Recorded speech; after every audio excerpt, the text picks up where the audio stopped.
Karbi Anglong autonomous council transport ডিপাৰ্টমেণ্টৰ EM সন্মানীয় বিলিমোহন খাগলাৰীৰ নেতৃত্বত এই লাংহিন টাউনত Karbi Anglong autonomous council transport যিমান বাছবোৰ অহা যোৱা কৰি আছে সমগ্ৰ কাৰ্বি আংলঙত এই বাছবোৰ আহি জিৰণি ল'বলৈ কাৰণে ইয়াত এটা কাউণ্টাৰ লগতে IB ড্ৰাইভাৰ ষ্টাফ বা পেছেঞ্জাৰবিলাকেও থাকিব পৰা তেনেধৰণৰ এটা আৱাসগৃহ ইয়াত নিৰ্মাণ কৰিছে।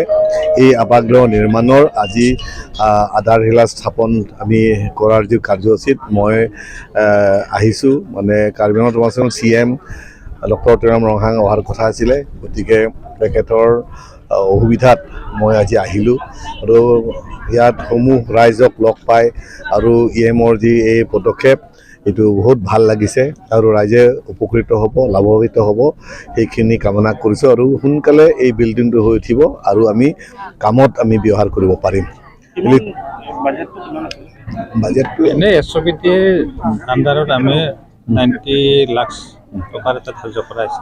বাবাংশ কাৰ্বি আংলং লাংহিন পৰিষদীয় সমষ্টিৰ কাৰ্বি আংলং অট'নমাছ কাউন্সিলৰ পৰিবহণ বিভাগৰ তৰফৰ পৰা এটা বাছ কাউণ্টাৰ, ইয়াৰ লগতে এটা IB মুঠ 90 লাখ টকাৰ SOPD স্কিমৰ আণ্ডাৰত ধৰা হৈছিল আৰু সেই স্কিমটো আজি মাননীয় আমাৰ অট'নমাছ কাউন্সিলৰ CEM ডক্টৰ তুলিৰাম ৰংহাং ডাঙৰীয়া অহাৰ কথা আছিল, কিন্তু তেখেতৰ বিশেষ অসুবিধাৰ কাৰণে তেখেতে আমাৰ হাওৰাঘাট সমষ্টিৰ বিধানসভা সমষ্টিৰ বিধায়ক সন্মানীয় দৰসিং ৰংহাং ডাঙৰীয়াক পঠাই দিছে আৰু তেখেতৰ হাতেৰে আজি আমি আধাৰশিলা স্থাপন কৰিছোঁ।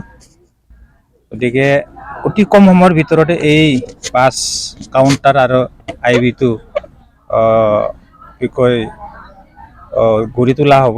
গতিকে ইয়াৰ যোগেদি আমাৰ ৰাইজৰ কিছু অসুবিধা হ'লেও সুবিধা পাব। ইয়াত দূৰৰ পৰা অহাবিলাকেও কেতিয়াবা অসুবিধা ৰাতি থাকিব পাৰিব ইয়াত।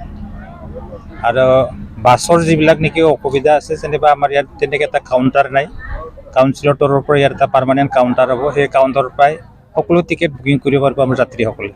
গতিকে এই মুহূৰ্তত মই আপোনালোকক ধন্যবাদ দিছোঁ।